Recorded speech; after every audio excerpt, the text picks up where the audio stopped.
How to fix TikTok profile not loading. So hi guys, today I'm going to show you how to fix TikTok profile not loading. So to quickly fix a TikTok profile that isn't loading, you can start by checking for the app updates. Just go to your Google Play Store or Apple App Store and then find TikTok. And if you see an update option available here, just tap on update to get the latest version.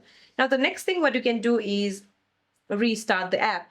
You see, when you open your TikTok app and you find that your profile is not loading, you can just simply swipe it up from the bottom of your screen and then swipe it up again to close it completely from your multitasking screen and then reopen the app.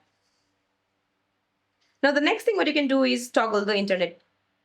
Just turn off your Wi-Fi and then wait a few seconds, then reconnect, or you can just simply try switching from your Wi-Fi to your mobile data to see if it fixes the loading issue. So that's it for this video, guys. I hope this video is helpful. Please don't forget to like and subscribe. See you in my next video.